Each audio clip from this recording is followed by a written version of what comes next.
미국 워싱턴에 살던 한 미국인 여성이 한국에 유학을 오게 되었다고 합니다. 그런데 한국에서 같은 국적의 미국인들 때문에 고개를 들지 못하고 있다고 하는데요.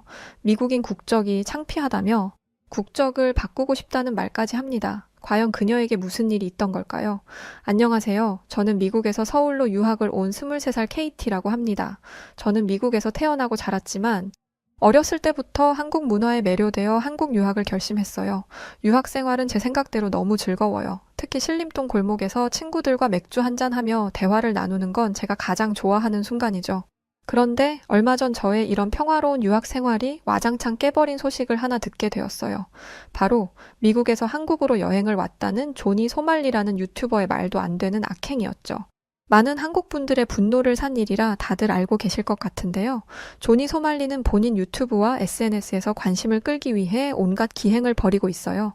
이번에는 아베 신조의 사진을 들고 난 당신을 위해 한국인을 물리쳤다 라는 사진을 올렸더라고요.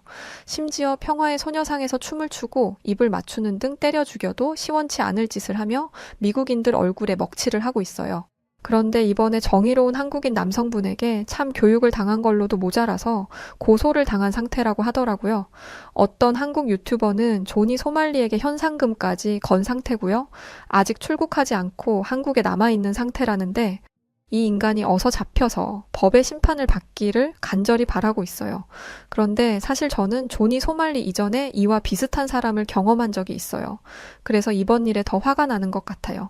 또 비슷한 일이 2번이나 발생했다 보니 이번에야 제대로 된 처벌을 받기를 바라는 것이기도 하고요. 이번에 조니 소말리는 한국에 오기 전에 일본에 갔었다고 합니다. 그곳에서도 한국에서와 비슷하게 민폐를 부리고 다녔는데 별다른 처벌 없이 한국에 올 수 있었다고 하죠. 제가 예전에 만났던 미국인 여행객도 똑같았어요. 그 남자를 처음 본 곳은 홍대 근처 국제 문화교류 카페였습니다. 한국인들과 외국인들이 서로의 문화를 공유하고 친구가 될 수 있는 자리죠. 누구나 올 수 있는 모임이라 한국인 대학생들, 외국인 유학생들, 한국에 여행 온 관광객들, 그리고 외국인 친구를 사귀고 싶어 하는 직장인들까지 다양한 사람들이 모여요.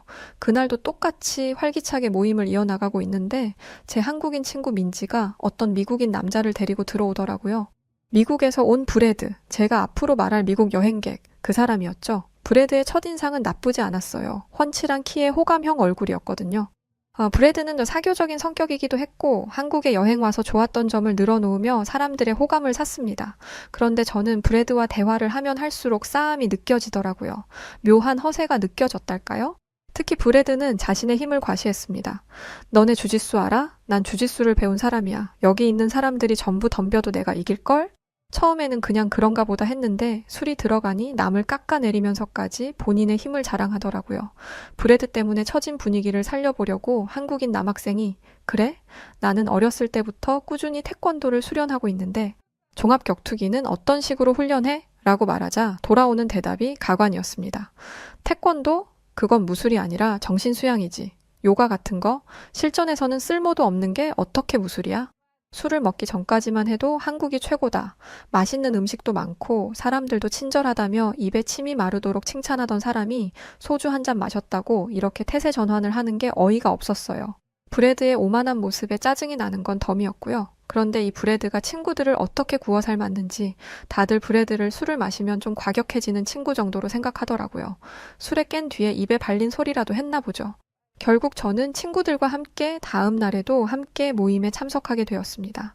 솔직히 가고 싶지 않았는데 같은 미국인으로서 저 오만한 놈이 어떤 나라 망신을 할까 걱정이 돼서 간 거였어요. 제가 불편한 기색을 보이자 친구들은 걱정하지 말라며 저를 안심시키려 했지만 얼마 지나지 않아 제 우려는 현실이 되었습니다. 밤 11시쯤이었는데 브래드가 갑자기 편의점에 들어가더라고요.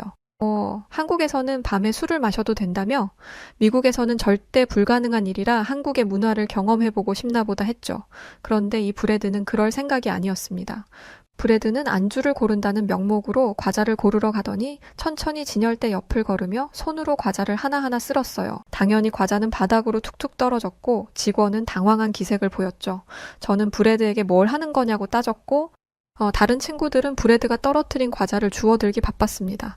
브래드의 행동은 예측 불가능했어요. 갑자기 맥주를 고르고 저희가 주워든 과자와 냉동식품 몇 개를 계산하더라고요. 이때까지만 해도 얘 대체 뭐지? 라고 생각하며 이 상황을 이해해 보려고 노력했습니다. 그런데 계산을 마친 브래드는 물건을 계산대 위에 올려놓은 뒤 편의점 내부에 있는 테이블에 가서 앉았어요. 그러더니 저희에게 왜 안 오냐고 묻더라고요. 동시에 직원에게는 명령조로 구매한 것들을 테이블 위에 세팅하길 요구했습니다. 직원은 어이가 없다는 듯이 저희와 브래드를 번갈아가며 보고 있었고, 저희는 브래드에게 여기는 편의점이고 이곳에서는 음주를 할 수 없으며 직원에게는 이런 요구를 할 수 없다고 설명했습니다. 그런데 그때 브래드가 한 대답이 아직도 잊히지가 않아요. 그래서 뭐 어쩌라고? 난 미국인이야. 내가 왜 한국인들이 하라는 대로 따라야 돼? 그리고 KT, 너도 미국인 아냐? 미국인이 왜 한국인 눈치를 보고 있어? 넌 자존심도 없어? 저는 이를 꽉 깨물고 어른스럽게 설명하려고 노력했습니다. 이건 한국에서 정한 법이야. 로마에 가면 로마의 법을 따라야 한다는 말 몰라? 그러자 브래드는 팔짱을 끼고는 이렇게 대답했어요. 참나, 아시아 국가가 제대로 된 법을 가지고 있을 리 없잖아. 그딴 법을 내가 왜 따라야 하는데? 순간 이놈을 그대로 밖에 풀어놨다가는 큰일이 나겠다 싶더라고요. 저와 친구는 직원분에게 거듭 사과를 드리고 브래드를 억지로 끌고 나왔습니다. 솔직히 직원분이 경찰에 신고하셨으면 했어요. 그런데 연신 사과하는 저희가 절친한 친구인 줄 아셨는지 그냥 가라고 손짓하시더라고요. 이렇게 말이 안 통하는 애를 경찰서에 데려가 봤자 바쁜 한국 경찰관분들만 귀찮은 일이 생길 것 같아 저와 친구는 최대한 말로 타일러 보려고 했습니다. 브래드, 여기가 어디인지 제발 자각 좀 해. 이런 식으로 문제를 일으키면 법적으로 문제가 될 수도 있어. 한국은 치안 문제에 굉장히 예민해서 너처럼 행동하는 사람을 가만두지 않을 거야. 브래드는 제 말을 듣고도 하품을 하더라고요. 그러더니 자신이 이렇게 당당한 이유에 대해 설명하기 시작했습니다. KT, 내가 미국에서도 이럴 것 같아? 여기가 아시아 국가니까 그러는 거야.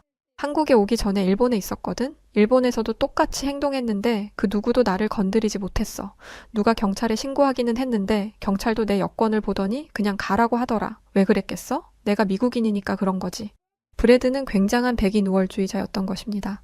저도 미국인이지만 미국인이라는 걸 엄청난 혜택이라고 생각하지 않아요. 아니, 한국에서 살다 보니 오히려 미국이 한국보다 못하다는 생각도 많이 하게 됩니다. 미국에서는 매일마다 총기 사고가 끊이질 않는데 한국에서는 아니잖아요. 그리고 미국에서는 가족들끼리 저녁 식사를 하고 함께 산책하는 일상을 꿈꾸는 게 불가능합니다. 그런데 한국에서는 친구들과 저녁 식사를 하고 여유롭게 공원이나 한강 둔치에서 산책을 할 수 있잖아요. 심지어 24시간 카페에서 커피 한 잔을 들고 담소를 나눌 수도 있고요. 미국이 돈도 많고 힘도 있는 나라이기는 하지만 솔직히 살기 좋은 나라는 한국이라는 생각이 들어요. 이렇게 생각하고 있는 제가 브래드의 말에 동의할 수 있을까요? 절대 그럴 수 없죠. 저는 브래드에게 말했습니다. 일본 경찰들이 왜 너 같은 애를 그냥 뒀는지 모르겠지만 한국에서는 절대 그럴 리 없을 거야. 한국은 규칙과 법률을 굉장히 중요하게 생각하거든. 그러자 브래드는 저를 한심하게 쳐다보기까지 했습니다. 나는 너 같은 애들이 진짜 이해가 안 돼. 한국에서 살더니 한국인이라도 된 거야? 넌 미국인이라고. 세계 어느 나라도 건들지 못하는 아메리칸이란 말이야. 아메리칸은 미국이 아닌 다른 나라의 규칙을 따를 필요가 없어. 대체 왜 한국인들 눈치를 보는 거야? 진짜 겁쟁이가 따로 없다. 그런데 그때 편의점 밖에 있는 벤치에서 라면을 먹던 한국인 남학생 2명이 저희에게 말을 걸었습니다. 저기요? 브래드는 짜증스럽게 옆을 쳐다보았습니다. 한국인이라는 걸 알고 이내 비웃는 표정을 지었는데 한국인 남학생들이 자신보다 키도 크고 누가 봐도 운동한 몸이라는 걸 보고는 움찔하더라고요. 브래드는 움찔한 걸 들키지 않으려고 더 세게 나가는 것 같았습니다. 넌 뭐야? 내가 하는 말을 알아듣기라도 한 거야. 아시아인이 뭔데 우리가 대화하는데 끼어들어? 한국 학생들은 브래드의 짜증 섞인 말투에도 전혀 영향을 받지 않았습니다. 오히려 측은한 눈빛으로 브래드를 보고 있었죠. 그게 브래드를 더 화나게 만든 것 같아요. 브래드는 남학생의 어깨를 쿡쿡 찌르기 시작했습니다. 야, 너 뭐냐고, 뭔데 끼어드냐고. 그런데 웃긴 게 브래드가 아무리 찔러도 남학생은 꿈쩍도 안 했어요. 몸이 워낙 탄탄해서 그런지 브래드가 찌를수록 브래드 손가락만 아프겠더라고요.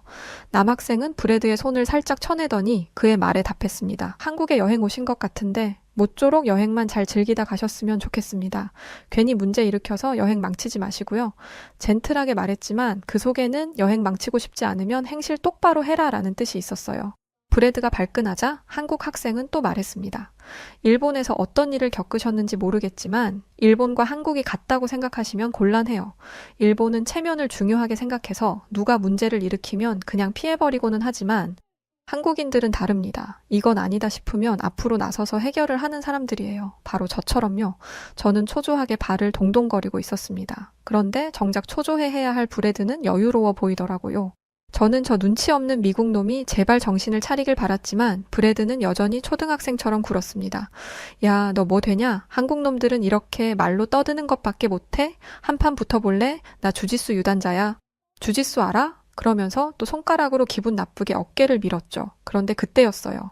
그 한국인 학생이 브래드의 손목을 잡더니 살짝 비튼 거죠.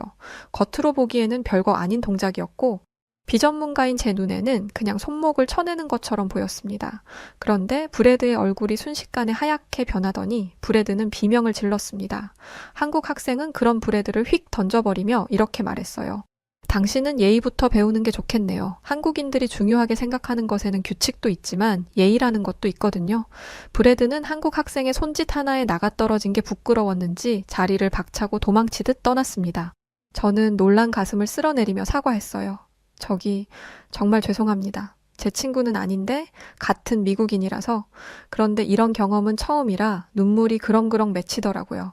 그러자 한국 학생들은 저보다 더 당황하더니 아이고 아이고를 연발하면서 손수건을 꺼내 저에게 건네주었습니다. 그러면서 이렇게 말했어요. 모든 미국인들이 다 저렇지 않다는 건 저희도 알아요. 한 사람의 행동이 그 나라 전체를 대표하는 건 아니잖아요. 같은 미국인인 제게 화를 낼 법도 한데 되려 저를 위로해주는 학생들에게 감동받은 것도 잠시 브래드가 학생들에게 보복을 하지는 않을지 걱정되더라고요. 손목이 무척 아파 보였으니까요. 어찌됐든 유단자라고 하던데 기습이라도 하면 어떡해요. 제가 이런 우려를 표하자 그 학생은 웃으면서 답했습니다. 하하, 그 정도로 다치지는 않아요. 다치지 않는 선에서 할 수 있는 간단한 제압 기술이거든요. 혹시 이 사람도 유단자인가 싶어서 물어보니 유단자는 아니고 군대를 다녀온 사람이었습니다. 한국인 남자들은 모두 군대를 다녀온다고 하더니 이런 기술도 배운다는 건 처음 알았어요. 아무리 오랫동안 무술을 배운 사람이라도 실전에서 사용되는 기술을 배운 사람은 못 이기더라고요. 그 학생은 브래드를 다치게 하지 않으면서도 힘의 차이를 분명히 보여준 것이었죠. 저는 한국 학생들에게 거듭 감사 인사를 하고 친구와 함께 기숙사로 돌아왔습니다. 브래드라는 놈을 만날 일은 2번 다시 없을 거라고 다짐을 하면서요. 그런데 이게 무슨 운명의 장난인지 어느 날 학교 주변을 걷고 있는데 왜인지 익숙한 뒤통수가 보였습니다. 브래드였죠. 최대한 마주치지 않고 지나가려 하는데 순간 눈이 마주쳤어요. 그냥 무시하고 지나가려 했는데 도저히 그럴 수가 없었습니다. 그의 왼쪽 눈 주변은 시퍼렇게 멍든 것뿐만 아니라 팅팅 부어 있었고 입가에는 상처가 있었거든요. 누가 봐도 대차게 맞은 사람이었죠. 브래드의 얼굴에는 평소에 거만한 표정이 사라져 있었고 겁에 질린 표정만 남아 있었습니다. 아무리 꼴 보기 싫어도 사람 얼굴이 저렇게 됐는데 그냥 지나갈 수는 없잖아요. 그래서 브래드에게 다가가려는데 브래드의 얼굴이 창백하게 변하더니 갑자기 뒤를 돌아서 달리기 시작했어요. 저는 직감했습니다. 저놈 그렇게 설치고 다니더니 드디어 일을 냈구나. 그렇지 않고서야 얼굴이 저 지경이 될 리가 없잖아요. 저는 망설임 없이 브래드의 뒤를 쫓았어요. 브래드는 사람들을 비집고 도망쳤고 저는 연신 죄송합니다를 외치며 그를 따라갔습니다. 뛰어가는 모습이 무서운 것에 쫓기는 것처럼 허둥지둥 난리도 아니더라고요. 제가 잠시만 멈춰보라고 소리쳤지만 그럴수록 브래드의 뜀박질은 빨라졌어요. 더 이상은 못 뛰겠다 싶었던 순간 좁은 골목길 끝에서 누군가가 나타났고 브래드는 그 사람을 보자마자 몸을 다른 방향으로 틀었습니다. 하지만 이미 지친 브래드보다 골목에서 나온 남자의 움직임이 더 빨랐어요. 그는 도망치는 브래드의 팔을 휙 낚아챘습니다. 그 순간 브래드는 뭐가 그리 무서운지 소리를 지르면서 갑자기 주먹을 휘두르기 시작했어요. 그런데 그 한국인 남자는 아주 부드럽게 브래드의 팔을 잡아 비틀더니 브래드의 체중을 이용해 그대로 바닥에 내리꽂았어요. 180cm가 넘는 브래드가 마치 종이 인형처럼 보이는 순간이었죠. 한국인 남자가 브래드보다 10cm 정도는 더 작아 보였는데 말입니다. 저는 일단 브래드가 다친 것 같아서 걱정이 됐어요. 아무리 나쁜 짓을 했다고 해도 사람이 다쳤는데 그냥 볼 순 없잖아요. 그래서 일단 브래드와 남자 사이를 막아섰습니다. 그런데 그 한국인 남자가 브래드에게 이렇게 말하더라고요. 너 또 왜 도망가? 또 사고 쳤냐? 브래드는 겁에 질린 표정이었고 입술은 하얗게 변한 채 이마에서는 식은땀이 흘러내리고 있었습니다. 뭔 사고 쳤어? 솔직하게 말해. 그리고 왜 갑자기 주먹질을 해? 놀라서 넘겨버렸잖아. 브래드가 주먹질을 하니까 본인도 모르게 반사적으로 몸을 돌려 브래드를 넘겨버린 거였더라고요. 저는 대체 이 남자의 정체가 뭐길래 주짓수 유단자라며 의기양양해하던 브래드를 이렇게 만신창이로 만들었는지 궁금했습니다. 그리고 이들 사이에 무슨 일이 있었던 건지도요. 알고 보니 브래드는 편의점에서 그 일이 있고 난 후 화장품 가게에 가서 여성분들에게 추근덕거렸다고 합니다. 그는 화장품 가게를 돌아다니며 여자들을 뒤쫓거나 함께 사진을 찍자고 요구했다고 해요. 자신이 SNS에서 꽤 유명한데 자기랑 사진을 찍어서 SNS에 올리면 너도 유명해질 수 있을 거라면서요. 심지어 불쾌감을 표하며 자리를 떠난 여성의 뒤를 쫓아가기까지 했죠. 같은 여자로서 이야기하자면 이건 정말이지 엄청나게 큰 공포입니다. 같은 한국인도 아니고 외국인이 내 뒤를 쫓아온다? 울고 싶었을 거예요. 그런데 그때 공포에 떨고 있던 그 여성분을 이 한국인 남성이 구해 주었다고 합니다. 하지만 이해되지 않는 부분이 있었어요. 제 눈앞에 있는 한국인 남성은 굉장히 건실하고 착해 보였는데 브래드의 상태는 처참했잖아요. 정말 처맞았다는 표현이 딱 어울릴 정도로요. 이 남성이 브래드를 이렇게 팼다는 게 믿기지가 않았습니다. 제가 브래드와 그 남성을 번갈아가며 쳐다보자 그분은 하하 웃으면서 대답했습니다. 뭐 하는 거냐고, 왜 여성분을 따라가는 거냐고 하니까 갑자기 저한테 덤비더라고요. 나중에 듣게 된 자세한 상황은 이랬습니다. 원래는 좋게 이야기하고 끝낼 생각이었는데 갑자기 브래드가 덤비더니 한국 남성에게 주먹질을 하며 너 한번 붙어볼래? 너처럼 조그만 한국인이 나한테 잽이나 되겠어? 라며 도발을 하더랍니다. 확실히 브래드보다 키가 작았거든요. 브래드는 이 한국인이 꼬리를 내리고 도망가길 바랐을 거예요. 하지만 한국 남성은 브래드 생각과 다르게 행동했습니다. 그래요. 한번 붙어봅시다. 라고 말하고는 브래드를 데리고 곧장 근처에 있는 복싱 체육관에 가더니 헤드기어를 줬던 거죠. 브래드는 내심 당황했지만 어떻게 해볼 수 있을 거라고 생각했나 봐요. 하지만 외투를 벗은 한국 남성의 몸은 근육 그 자체였다고 합니다. 그러니까 길바닥에서 무자비하게 팬 게 아니라 정식 룰에 맞춰서 스파링으로 혼쭐을 내준 거였어요. 그런데 이 멍청한 브래드는 눈이 퉁퉁 부었는데도 아직 정신을 못 차린 것 같더라고요. 미국이랑 링이 좀 달라서 그래. 미국이었다면 상황은 달랐을 거야. 그런데 며칠 전보다 기가 죽은 목소리더라고요. 제 앞에서 미국인 어쩌고 하면서 허세란 허세는 다 부렸으니 이렇게라도 마지막 발악을 하고 싶었나 보죠. 한국 남성은 천천히 고개를 돌려 브래드를 바라보았습니다. 그러자 브래드가 움찔하는 게 보였어요. 남성은 자신의 휴대전화의 갤러리에 들어가더니 어떤 영상을 재생하기 시작했습니다. 그러더니 그 영상을 브래드에게 보여주었죠. 그러자 브래드의 얼굴이 시뻘개지더라고요. 뭔가 해서 슬쩍 봤더니 브래드가 스파링을 당하는 영상이었습니다. 이 영상 네가 찍자고 한 건 기억나지?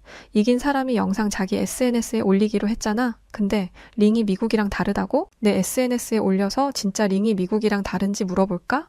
브래드는 그것만은 안 된다며 사정사정하기 시작했어요. 저는 그 모습을 보며 생각했죠. 퍽이나 안 올리겠다. 이렇게 괘씸하게 구는데 당연히 올려서 망신을 줘야지. 그런데 한국 남성의 그릇은 저보다 훨씬 컸습니다. 그는 영상 재생을 끄더니 브래드에게 네가 부끄러워해야 하는 건 주먹으로 진 게 아니라 내 인성이야. 앞으로 다시는 이런 짓 하고 살지 마라. 알겠냐? 라고 말했어요. 저는 돌아서서 가는 그에게 가서 영상을 올릴 거냐고 물었습니다. 그러자 그는 아뇨. 그거 올려봤자 제 SNS나 오염되죠. 이런 거 뭐가 자랑이라고 올립니까? 라고 대답하더군요. 브래드라면 좋다고 올렸을 텐데 사람의 그릇 차이가 이렇게나 다를 수 있더라고요. 제가 남성에 대해 또 한 번 놀랐던 건 브래드를 눌러버린 한국 남성이 특전사 출신이었다는 것이었어요. 당연히 선수일 줄 알았는데 저번에 만났던 한국 학생들도 그렇고 한국 거리를 다닐 때는 정말 조심해야겠더라고요. 거리에서 스쳐 지나가는 남자들 대부분이 군대에서 전문 훈련을 받은 사람들이니까요. 저는 이분들에게 브래드가 무슨 사고를 친 건 아니고 아마 맞은 걸 저에게 들킨 게 부끄러워서 도망간 것일 거라 설명했습니다. 그리고 브래드와 둘만 남았어요. 뚱하게 서 있는 브래드를 보니 한심하다는 생각밖에 안 들더군요. 그러게 내가 뭘 했어? 한국인들은 함부로 건드는 거 아니랬지. 네가 체육관에서 교과서적으로 훈련 받을 때 한국 남자들은 2년 동안 실제 전투에서 필요한 훈련을 받았다고. 일본인들은 참았을지 몰라도 한국인들은 절대 안 참는다고 몇 번을 말했는데 못 알아듣더니 지금 내 꼴을 봐. 브래드는 우는 것 같았습니다. 놀리고 싶었지만 꾹 참았어요. 브래드는 미국으로 돌아가고 싶다고 훌쩍이더니 정말 미국으로 돌아갔습니다. 브래드가 까불다가 두드려 맞았다는 걸 모든 사람들이 알아야 하는데 겹치는 지인이 없어서 아쉬울 따름이었죠. 브래드가 떠나고 얼마 후 미국의 가족들에게서 충격적인 소식을 들었어요. LA 근교의 한인마트에서 있었던 일이었죠. 정말 충격적인 사건이었습니다. 그런데 이 이야기를 들으니 왜인지 브래드 생각이 나더라고요. 왜냐하면 이 사건도 한국인을 무시했다가 큰 코 다친 미국인의 일이거든요. 미국에서는 정신병력이 있는 사람이 총을 사는 게 금지되어 있어요. 그런데 한 사람이 정신병력을 속이고 총을 구매했고 공범과 함께 한인마트를 털기로 계획을 했다고 합니다. 아시아는 약하다는 편견 때문이었어요. 심지어 본인들은 총도 있었으니 당연히 성공할 것이라 자신했겠죠. 하지만 60대 중반의 한인마트 사장님은 매우 손쉽게 강도를 제압했습니다. 그런데 60대라고 말 안 했으면 전혀 몰랐을 거예요. 50대 초반 정도로 보였거든요. 한국인들이 어려 보이는 것도 있었지만 자세도 꼿꼿하고 여전히 운동을 하시는 듯 누가 봐도 운동을 한 몸이었습니다. 사장님은 총을 들고 매장 안에 들어온 강도에게 돈을 줄 테니 가까이 오라며 거리를 좁히고 대화를 시도하면서 강도를 안심시킨 뒤 순식간에 제압해버리셨어요. 사장님은 나이가 가늠이 안 될 정도로 민첩하게 움직이셨습니다. 순식간에 계산대를 돌아 나오시더니 강도의 손목을 잡아채 강도를 바닥에 매닫고 주신 거예요. 알고 보니 범인은 갓 성인이 된 남자였고 총을 제대로 다뤄본 적이 없다고 했습니다. 사장님은 어딘가 엉성한 그 모습을 보고 충분히 제압이 가능할 거라고 판단하신 거였죠. 나중에 인터뷰에 나와서 하신 말씀이 아주 인상 깊었어요. 제대로 장전조차 못하는 놈도 제압을 못하면 해병대 체면이 뭐가 되겠습니까? 사장님은 한국 해병대 출신이셨더라고요. 심지어 한인마트 한편에는 라면이나 우동 같은 걸 먹을 수 있는 작은 식당이 있었는데 잠시 후에 해병대 전우회 분들의 모임도 있을 예정이었다고 합니다. 그분들까지 있었더라면 범인이 어떤 꼴을 당했을지, 그렇게 되면 범인이 불쌍하게 느껴졌을 수도 있을 것 같아요. 사장님의 인터뷰는 많은 미국인들을 놀라게 했어요. 일단 미국인들은 총에 대한 트라우마가 커서 누군가가 총을 꺼내면 당황하며 손을 들기 바쁩니다. 그런데 사장님은 그 찰나의 순간 장전이 되어 있는지 아닌지, 총을 들고 있는 폼이 능숙한지 아닌지도 파악을 하셨던 거예요. 미국인들은 역시 아무나 총을 가질 수 있는 미국에서 총을 잡아본 사람들과 전문적인 훈련을 받은 사람들은 차원이 다르다. 수십 년이 지나도 잊지 못할 정도라면 대체 어떤 훈련을 받은 거냐? 한국 군대는 인간 병기를 만들어내는 곳인 거냐? 라며 사장님의 용맹함과 능력을 칭찬했습니다. 저는 해병대라는 게 무엇인지 궁금해졌어요. 특전사라는 건 이번에 경험한 것으로 어느 정도 알았는데 해병대는 제대로 본 적도 들어본 적도 없거든요. 저는 곧바로 해병대에 대해 알아보기 시작했습니다. 가장 먼저 제 눈에 띈 건 해병대가 가지고 있는 독특한 별명이었어요. 한국 해병대를 귀신 잡는 해병대라고 하더라고요. 대체 왜 이런 별명을 가지게 된 건가 했는데 이 별명은 6.25 전쟁 때 만들어진 것이라고 합니다. 한국 해병대의 첫 전투는 6.25 전쟁 당시 인천 상륙작전에서 치러졌는데 이 해병 용사들은 맨손으로 적진에 뛰어들어 백병전을 펼쳤고 장친호 전투에서는 영하 40도의 극한 추위 속에서도 미군과 함께 싸웠다고 해요. 영하 40도라니 저라면 숨도 못 쉴 그곳에서 밤낮으로 북한군과 중공군을 상대로 용맹하게 싸웠다는 게 저로서는 상상도 안 가더라고요. 하지만 귀신 잡는 해병대라는 수식어가 붙은 건 야간 전투 때 보여준 모습 때문이었어요. 마치 귀신처럼 나타나 적을 제압하고 사라지는 모습에서 나온 별명인 거죠. 그런데 만약 이 별명을 한국 해병대가 직접 붙였다면 별로 안 멋있었을지도 몰라요. 이 수식어는 6.25 전쟁 당시 종군 기자로 온 마거릿 히긴스가 해병대를 표현할 때 쓴 수식어라고 합니다. 그리고 한국 해병대를 아는 모든 사람들은 이 말에 동의했다고 하죠. 함께 전투에 참여했던 미군마저 혀를 내둘 정도로 그 능력이 특출났다고 하니 대체 어떤 사람들이 모여있는 곳인지 궁금해요. 해병대의 훈련에 대해 찾아봤는데 귀신도 때려잡는 사람들이 나올 수밖에 없겠더라고요.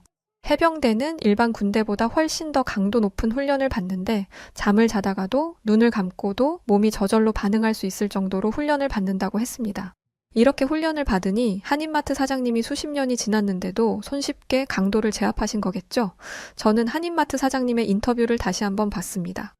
그런데 거기서 사장님이 한 번 해병은 영원한 해병이다 라는 말씀을 하시더라고요. 이 말의 뜻을 알게 된 저는 깊은 감동을 받았어요. 젊은 시절의 용맹함을 영원히 잊지 않겠다는 다짐이 그 말 안에 담겨 있는 것 같았거든요. 또 필승이라고 격려를 하셨는데 여기에는 반드시 이긴다라는 뜻이 있다고 해요. 실제로 해병대는 한국전쟁 때의 혹한 속에서도 베트남 전쟁 때의 더위와 정글 속에서도 물러서지 않고 싸우셨다고 합니다. 한인마트 사장님이 총을 든 강도 앞에서 물러서지 않으시고 상황을 장악하신 것처럼 말이에요. 아직도 미국이나 다른 나라에서는 한국을 약하다고 생각하는 사람들이 있습니다. 하지만 제가 아는 한국은 그 어떤 나라에도 뒤처지는 나라가 아니에요. 누구보다 강한 정신을 가지고 있고 고통을 이겨낸 역사를 가진 나라죠. 악바리로 밑에서부터 올라온 나라를 누가 이길 수 있겠어요? 이번에 논란이 된 조지 소말리도 한국을 얕본 것 같은데 이번 기회에 제대로 참교육받아서 한국은 절대 만만하게 볼 수 있는 나라가 아니라는 것을 전 세계에 알렸으면 좋겠어요. 솔직히 그런 애들은 좀 맞아야 정신 차린다고 생각하는데 어디선가 그런 정의 구현이 이루어지길 조심스럽게 바라봅니다. 한국에 대해서 많은 외국인들이 놀라는 것들이 또 있는데요. 특히 사업을 위해 한국에 방문한 외국인들이 감탄하는 회사가 있다고 합니다. 독보적인 업계 1위이면서 고객 만족뿐 아니라 지역사회 환원까지 세상에 도움이 필요한 곳에 아낌없이 나눔과 봉사를 실천하고 있어 더욱 놀라움을 자아내는데요. 바로 신차 장기 렌트 및 리스 회사인 KS 오토플랜입니다. 차량 구매뿐 아니라 기존 차량 처분까지 원스톱으로 처리가 가능한 건 물론 항상 고객님께 듣고 고객님으로부터 답을 찾아 고객님께 돌려드리는 기업을 표방하는 만큼 렌트와 리스 시 중도 해지를 원하시는 경우 고객님이 최대한 페널티를 적게 가지고 가시도록 체계화된 승계 부서를 운영하고 있습니다.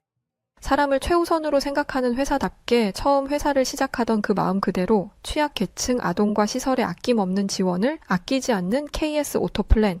따뜻한 심장을 가진 KS 오토플랜이 구독자 여러분들을 위해 특별한 혜택을 준비했습니다.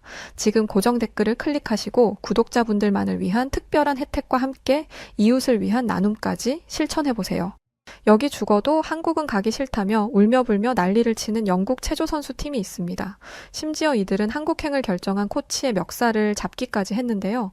이들이 이토록 한국에 가기 싫어하는 이유는 한국이 아시아 변방에 위치한 후진국이라는 이상한 믿음 때문이었습니다. 그런데 그렇게 한국을 무시하던 그녀들이 한국에 오자 기절할 정도로 충격을 받아 입을 다물지 못하게 되었다고 하는데요. 대체 영국의 체조 선수 팀에게는 어떤 일이 있었던 걸까요? 오늘 사연 시작하겠습니다. 안녕하세요. 저는 영국에서 체조 선수를 하고 있는 애슐리 홀란드라고 합니다. 최근 저희 학교 체조팀은 영국 내에서 열린 대회에서 준우승이라는 값진 결과를 얻었고 그에 대한 보상으로 겨울 방학 때 러시아로 해외 전지 훈련을 나가게 되었죠. 저를 비롯한 팀원들은 그 소식을 듣고 굉장히 기뻤죠. 왜냐하면 러시아는 명실상부한 체조 강국이기에 그곳에서 많은 것을 배울 수 있을 테니까요. 또 해외로 나간다는 것 역시 저희들의 마음을 설레게 했죠. 물론 해외 전지훈련은 훈련의 연속일 뿐 여행은 아니지만 그래도 신나는 마음이 드는 건 어쩔 수 없었답니다. 팀의 주장인 저는 선수들에게 이렇게 말했어요. 러시아도 우리 영국처럼 세계에서 손꼽히는 강대국 중에 하나잖아. 그러니까 우리는 러시아에서 분명 많은 것들을 배울 수 있을 거야. 제 말을 들은 선수들은 모두 고개를 끄덕이며 러시아에 갈 날을 손꼽아 기다렸어요. 러시아에 도착하면 제일 먼저 무엇을 할지, 무슨 음식을 먹어볼지 이야기를 나누며 그렇게 저희는 기대감에 부풀어 갔죠. 그런데 어느 날 저희에게 끔찍한 소식이 전해졌답니다. 그건 바로 현재 러시아의 정세가 불안정해서 러시아 대신 한국으로 전지훈련을 가게 되었다는 것이었어요. 그 소식을 들은 저희 팀은 하늘이 무너지는 것 같은 기분이었죠. 아니 지금 러시아에 가지 못하게 된 것도 짜증이 나는데 그 대신 가게 될 나라가 하필 한국이라니요? 저희는 실망을 넘어 분노를 느낄 정도였어요. 왜냐하면 우리 대영 제국은 예전부터 전 세계의 중심이자 경제 대국으로 모두가 부러워하는 선진국인 반면 한국은 작고 못 사는 후진국이잖아요. 전지훈련을 가는 목적 중에는 새로운 나라에서 뭔가를 배우기 위함도 있는 것인데 한국 같은 열등한 나라에서 대체 뭘 배우라는 것인지 정말 어이가 없었죠. 결국 주장인 제가 팀을 대표해 코치님에게 항의하게 되었어요. 한국은 예전에 우리 강대국들에게 지배받던 열등한 나라잖아요. 그런 덜 떨어진 나라에 가서 우리가 뭘 배울 수 있겠어요? 게다가 한국은 우리 영국보다 땅도 훨씬 좁잖아요. 그렇게 좁아 터진 곳에서 지내야 한다는 생각만 해도 답답해서 미칠 것 같다고요. 라고 말했고 이야기를 하다 보니 저도 모르게 눈물이 나더군요. 왜 아니겠어요? 저는 평소 세계 최고의 강대국, 영국의 선수라는 자부심을 가지고 살아왔는데 고작 한국 같은 나라에 전지훈련을 하러 가야 한다는 현실에 정말 자존심 상하고 견딜 수 없이 짜증이 났어요. 저희 체조팀이 겨울방학에 한국으로 떠난다는 소식을 들은 제 부모님 역시 경악을 금치 못했답니다. 제 부모님은 세계의 중심이자 모두가 우러러보는 우리 영국의 선수들이 대체 왜 한국 같은 후진국에서 전지훈련을 받아야 하냐고 분통을 터뜨리시며 감독과 코치의 머리가 어떻게 되기라도 한 것 같다고 하셨죠. 저는 울상이 되어 부모님께 신세한탄을 늘어놓았어요. 한국은 영국에 비해 모든 것이 뒤떨어졌을 텐데 그런 곳에서 한 달이나 어떻게 지낼지 너무 걱정돼, 엄마. 한국인들은 우리 백인들에게 열등감도 심하게 가지고 있다던데 우리가 거기에 가면 한국인들이 우리 물건을 도둑질하거나 우리가 훈련하는 것을 방해할 것이 뻔하잖아. 엄마에게 한탄을 하고 결국 저는 펑펑 울고 말았답니다. 하지만 운다고 바뀌는 것은 없었죠. 제 의지와 상관없이 시간은 흘러갔고 어느새 한국으로 떠나야 할 날이 다가왔어요. 저는 꼭 도살장에 끌려가는 짐승이라도 된 기분이 되어 한국행 비행기에 몸을 실었죠. 하지만 비행기 안에서도 한숨은 멈추지 않았어요. 옆자리에 앉은 팀원들 역시 한숨을 푹푹 쉬며 이 끔찍한 상황이 어서 끝나기만을 빌 뿐이었죠.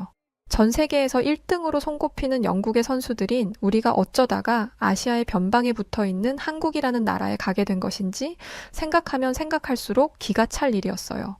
그때 팀원 하나가 이런 얘기를 꺼내더군요. 우리가 도착하면 한국 사람들 놀라서 기절하는 거 아니야? 그런 가난하고 열등한 나라에 사는 사람들이 살면서 우리 같은 선진국 국민들을 만나본 적이나 있겠어? 그런 얘기를 나누며 저희 팀원들은 한국을 한껏 비웃었고 그러다 보니 어느새 비행기에서 내릴 시간이 되었어요. 저는 당장이라도 다시 영국으로 돌아가고 싶은 마음을 억누르며 떨어지지 않는 발걸음을 옮겨 비행기에서 내려야 했죠. 그런데 바로 그 순간 저는 온몸에 소름이 돋아나기 시작했어요. 저는 후진국의 공항답게 인천공항이 꾀죄죄하고 허름할 것이라고 예상했거든요. 그런데 인천공항은 제가 예상했던 것과 전혀 다른 모습이었어요. 우선 입국 심사 과정이 충격적일 정도로 신속하게 진행되었는데 하나부터 열까지 공항의 직원들이 수기로 수속을 밟아주는 영국의 공항과 달리 한국은 우주 항공기에나 설치되어 있을 것 같이 생긴 최첨단 기계가 그 역할을 대신하고 있었어요. QR코드 스캔 한 번이면 모든 절차가 간편하게 끝나더군요. 그 속도가 너무 빨라서 저는 제 입국 심사가 끝난 줄도 모르고 계속 같은 자리에 서 있다가 직원의 재촉을 받은 후에야 입국 심사장을 빠져나왔답니다. 게다가 인천공항에서 마주친 한국인들은 우리 영국인들을 보고 질투를 하기는커녕 부러워하는 것 같지도 않아 보였어요. 저는 후진국 한국인들이 우리 럭셔리한 영국인들을 보고 열등감에 사로잡힐 것이라 예상했는데 실상은 전혀 달랐죠. 공항에 지나다니는 한국인들은 모두 반짝반짝 빛나는 피부와 머릿결을 가지고 있었고 언뜻 봐도 값비싸 보이는 옷과 신발을 착용하고 있었어요. 무엇보다 놀란 것은 한국인들에게서 비누 냄새 같은 것이 났다는 점인데 전 이 부분에서 굉장히 충격을 받았어요.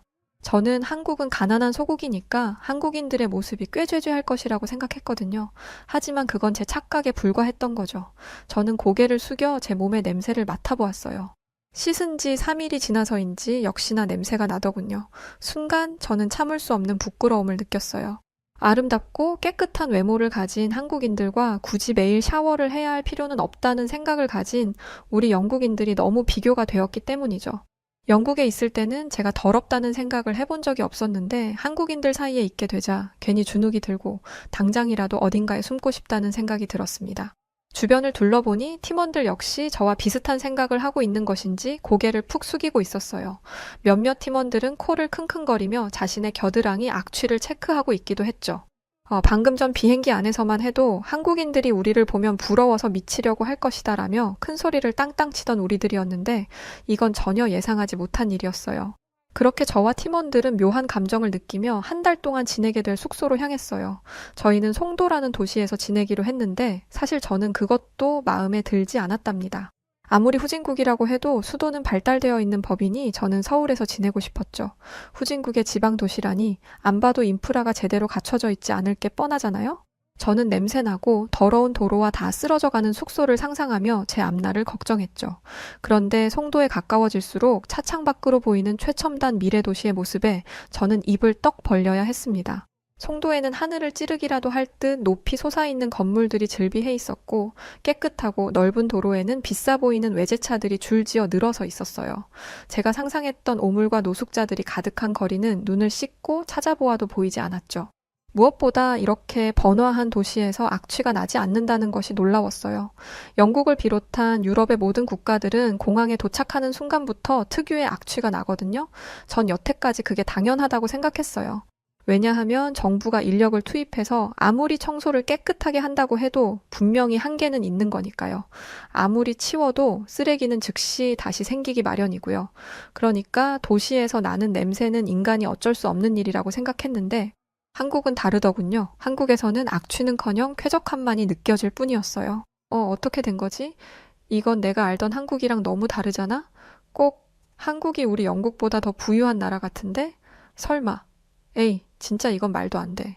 저는 불쑥 떠오른 불안감을 애써 지우며 준비된 숙소로 들어갔어요. 그리고 이곳에서는 다음 충격이 저를 기다리고 있었죠. 우선 숙소의 지하에 있는 수영장을 구경하러 갔는데 한국의 수영장은 영국의 수영장과 질적으로 다르더군요. 부끄러운 이야기지만 영국인들은 머리를 잘 감지 않아서 아직도 머리에 이를 가지고 있는 경우가 많아요.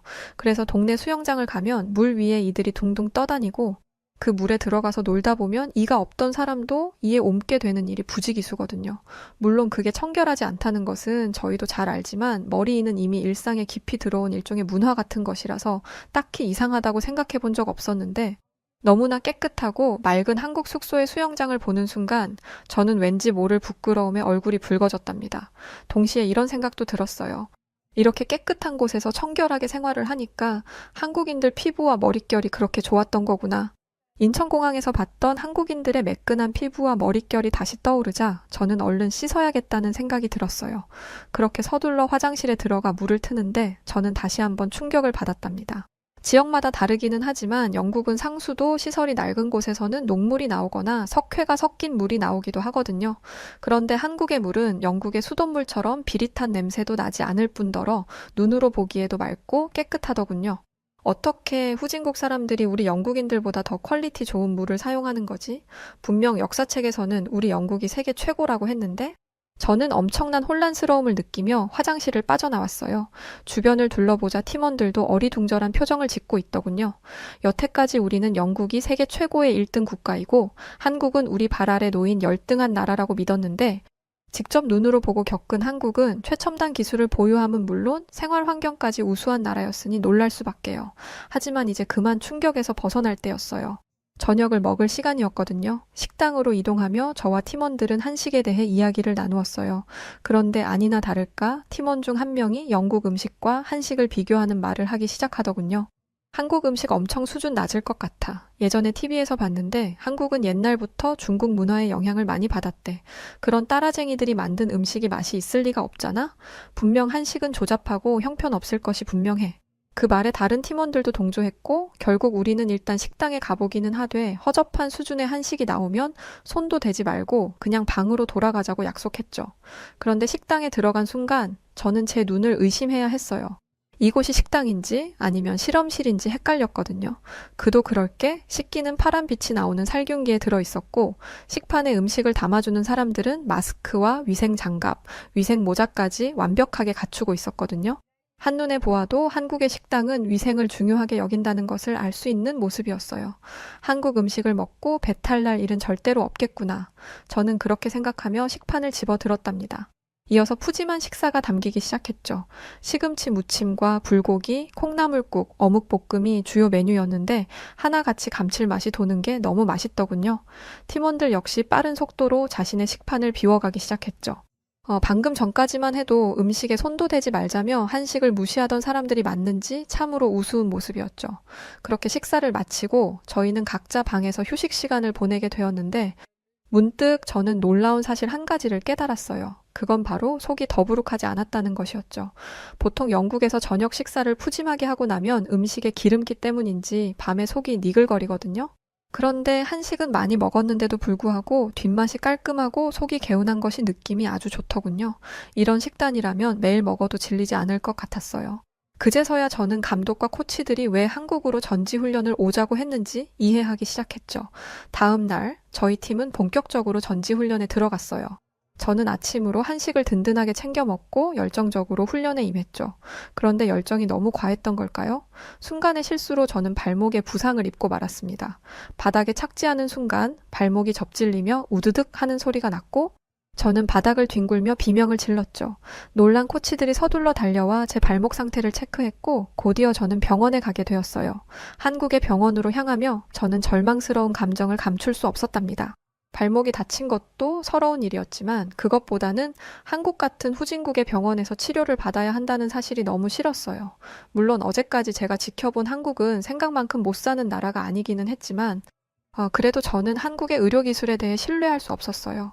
혹시라도 한국 병원에서 엉성한 치료를 받다가 감염이라도 되면 어떻게 하나 하는 걱정에 저는 심장이 터질 것만 같았죠.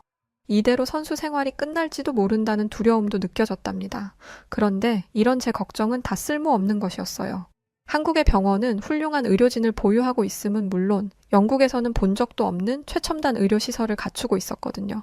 한국의 의사는 제 발목을 보자마자 엑스레이를 찍고 오라고 했고, 저는 그 결과를 토대로 신속하고 정확한 진단을 받은 뒤 치료를 받을 수 있었어요. 저는 다행히 뼈는 다치지 않고 인대만 찢어진 상태였는데 한국에서는 이럴 때 초음파를 이용해 염증 치료를 하더군요. 이런 최신식 치료는 태어나서 지금껏 한 번도 받아본 적이 없어서 저는 꼭 미래도시에 와 있는 기분이었어요. 초음파 치료를 받으며 문득 이런 생각이 들더군요. 만약 내가 영국에서 발목을 다쳤다면 어땠을까? 지금과 같은 치료를 받을 수 있었을까? 답은 아니오였죠. 영국에서 병원에 가려면 무조건 며칠 전부터 예약을 해야 하기 때문에 이렇게 신속하게 치료를 받을 수 없을 뿐더러 영국의 병원은 한국과 같은 의료시설을 갖추고 있지도 않기 때문이에요. 그런 생각을 하니 저절로 정신이 아찔해져 오며 한국에 오기를 참 잘했다는 생각이 들었답니다. 며칠 후 제 발목은 완전히 회복되었고 저희 선수단은 한국의 고등학교 체조팀과 친선 교류를 하게 되었어요. 저희는 단체로 버스를 타고 한국 체조팀이 있는 고등학교로 향했죠. 잠시 후 버스가 학교의 정문에 다다랐을 때쯤 저희는 걱정을 빙자한 비웃음을 날리기 시작했어요. 한국인들 영어로 기본적인 인사나 할 줄 알까? 당연히 못하겠지? 그러고 보면 우리 영국인들은 참 복도 많아. 세계의 공용어가 영어라니 얼마나 편하고 좋아? 저희는 우리 같은 선진국 국민들을 코앞에서 마주하면 한국 체조팀 선수들의 자존심이 박살날 텐데 어쩌나 하는 되도 않는 걱정도 했죠. 하지만 잠시 후 자존심이 박살나는 건 한국 선수들이 아닌 우리 영국 선수들이었어요. 우선 한국 선수들은 전원이 세련된 외모를 가지고 있음은 물론 부티 나는 유니폼을 입고 있더군요. 대체 어떻게 된 일인지 우리 영국 선수들이 입고 온 유니폼은 디자인부터 퀄리티까지 한국 선수들이 입은 옷과 비교 대상조차 되지 못할 정도였어요. 저희 영국 선수단은 서로의 얼굴을 바라보며 혼란스러워했죠. 우리 영국은 버벌이라는 명품 의류 브랜드를 가지고 있을 만큼 옷 디자인과 면류의 퀄리티가 상당하다고 자부하거든요. 그런데 한눈에 보기에도 한국 선수들이 입은 옷이 훨씬 더 질이 좋고 깨끗해 보여서 저희는 당황할 수밖에 없었죠. 저는 괜히 심술이 나서 한국 선수들에게 이렇게 물었어요. 너희 그 유니폼 어디 외국에서 수입해 온 거지? 그러자 한국 선수들은 놀랐는지 눈을 동그랗게 뜨며 이렇게 대답하더군요. 아니, 이 유니폼은 다 한국에서 자체적으로 만든 것들인데? 저는 이 한국 학생이 제게 꿀리고 싶지 않아서 괜히 허세를 부리며 거짓말을 하는 것이라 생각했어요. 하지만 그의 말은 사실이었죠. 제가 그의 말을 믿지 않는 눈치이자 그는 인터넷을 검색해서 한국의 높은 면 생산 기술에 대한 기사를 제게 보여주었어요. 그 기사를 읽어보니 한국인들은 손재주가 워낙 좋아서 질 좋은 면을 생산하는 기술이 있다고 하더군요. 정리하자면 한국이 영국에 비해 수준 떨어지는 옷을 만들어낸다는 것은 영국인들의 착각에 불과했다는 것이죠.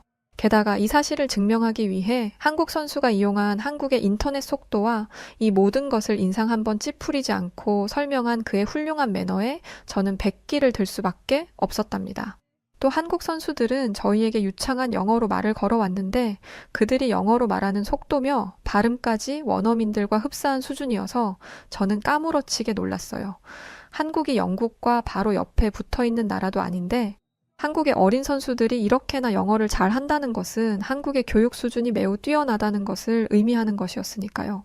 여러모로 저희와 비교되는 한국 선수들을 보며 저는 한국인들이 높은 수준을 갖추고 있음을 인정할 수밖에 없었어요. 한국 선수들은 저희에게 간식을 사 먹으러 가자고 제안했어요. 그렇게 저희는 한국 선수들을 따라 학교 근처의 가게로 향했죠.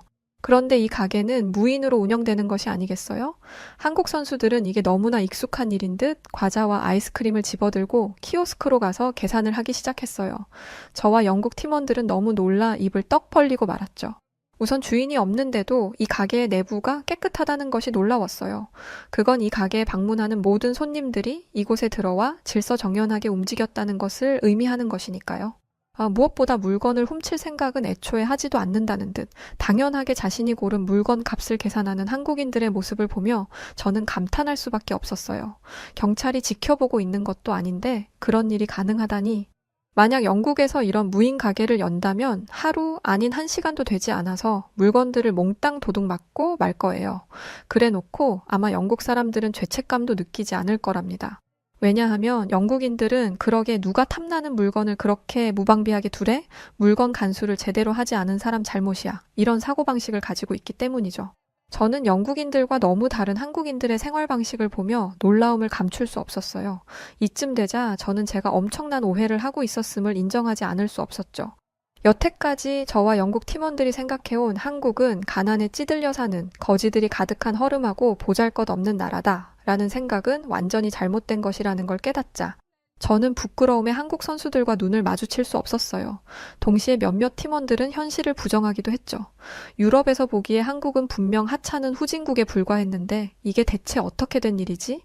유럽에서 온 백인들은 대체로 한국이 유럽에 비해 수준 떨어지는 후진국이라는 오해를 하기는 하더라. 근데 난 그게 정말 잘못된 거라고 생각해. 왜냐하면 나도 전에 유럽에 가봤거든? 그런데 유럽은 한국과 다르게 인터넷도 느리고 음식 배달 문화도 없고 길거리에는 집시들이 떼를 지어 다니며 소매치기를 일삼았어. 유럽에 갔던 것은 나에게 좋지 않은 기억으로 남았고 난 앞으로 절대 다시는 유럽에 가지 않을 생각이야. 그러면서 그 한국 선수는 저희에게 안타까운 눈빛을 보내더군요. 그제서야 저는 다른 나라 사람들이 우리 영국을 어떤 시각으로 바라보는지 제대로 알게 되었죠. 또 제가 여태까지 모르던 세상이 존재하고 있었다는 것과 동시에 저는 영국이라는 작은 우물에 사는 아둔하고 멍청한 개구리일 뿐이라는 것을 깨닫게 되었답니다. 이건 마치 세상이 180도 뒤집히는 일과도 같았어요. 제가 생각하던 세계 1위 국가 영국은 사실 존재하지 않는 허상이었다는 것을 알게 된 후 저와 영국 팀원들의 콧대는 완전히 무너져 버렸죠. 결국 저는 제가 한국에 대해 엄청난 오해를 하고 있었던 것과 아까 전 무례하게 행동했던 것에 대해 솔직하게 사과하기로 했답니다. 그동안 말도 안 되는 이유로 한국을 얕잡아보고 무시했던 것 정말 미안해. 사실 나는 영국에서 잘못된 정보를 보고 들으면서 한국이 작고 가난한 나라라고 생각했었어. 그리고 영국은 세계 최고의 나라라고 믿었지. 하지만 그건 모두 허황된 망상이었어. 내가 직접 겪어본 한국은 환상적일 정도로 멋진 나라야. 한국에 올 수 있었던 것은 나에게 정말 큰 행운이었어. 이어서 다른 영국 팀원들도 내심 한국을 무시해 왔음을 인정하며 한국 선수들에게 사과했어요. 그 순간 우리 스스로가 어찌나 바보 같고 한심스럽게 느껴지던지요?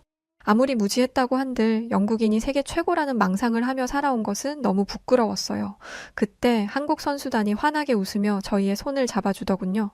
그러면서 앞으로 친하게 지내면 되지 않냐며 상냥하게 저희를 위로해 주었어요. 그 순간 저는 더 큰 부끄러움을 느껴야 했죠. 한국인들은 이렇게나 훌륭한 매너를 갖춘 사람들인데 우리 영국인들은 이들에게 수준 떨어지는 후진국의 국민이라며 손가락질이나 해댔었구나 생각했죠. 진정으로 천박하고 질 떨어지는 국민성을 가진 것이 어느 쪽인지 깨달은 저는 부끄러움에 고개를 숙여야 했습니다. 동시에 영국보다 훨씬 작은 영토와 적은 인구수를 가지고도 이렇게나 대단한 선진국이 된 한국이 놀랍기도 부럽기도 했답니다. 그날 이후 저와 영국 팀원들은 한국에서 지내는 하루하루를 감사하게 여기며 전지훈련에 적극적으로 임했답니다. 한국에서 지내는 시간이 길어질수록 저희 팀원들은 건강해졌고 어느새 한국인들처럼 피부도 뽀얗게 변해가더군요. 왠지 한국의 좋은 기운을 받아서 훈련도 더 잘 되는 기분이었고요. 하지만 즐거움은 오래 지속되지 않았죠. 어느새 한 달이 지나 저희는 영국으로 돌아갈 때가 되었어요. 영국행 비행기에 오르기 전 감독님은 저희에게 마지막 자유시간을 주셨고 저희 영국 선수들은 바쁘게 움직이기 시작했어요. 우선 한국 화장품 가게에 가서 영국 화장품과는 질적으로 다른 한국 화장품들을 잔뜩 구매했죠. 그동안 한국에서 지내면서 한국 화장품을 써본 결과 한국 화장품은 품질이 매우 우수하다는 것을 알게 되었거든요. 한국 사람들은 매일같이 당연하게 이렇게 좋은 제품을 사용할 수 있다니 너무 부러웠어요. 다음으로 저는 한국의 라면들을 구매했답니다. 물론 한국 라면은 제 입에 약간 맵기는 했지만 그래도 은근히 중독되는 매력이 있더군요. 영국에 돌아가서 가족들에게도 맛보여주고 싶은 마음에 저는 다양한 라면들을 골라 담았어요. 영국은 식재료가 다양하지 않은 편인데 한국은 라면 하나에도 순한 맛, 매운맛, 불닭맛 등등 종류가 어찌나 다양한지 고르는 재미가 있었죠. 이렇게 다양한 제품을 출시하는 것도 다 열정과 노력이 필요한 일일 텐데 한국이 선진국이 된 배경에는 분명 한국인들의 이런 센스와 열정도 한몫했을 거라는 생각이 들었답니다. 그렇게 복잡한 감정을 느끼며 저는 영국으로 돌아왔어요.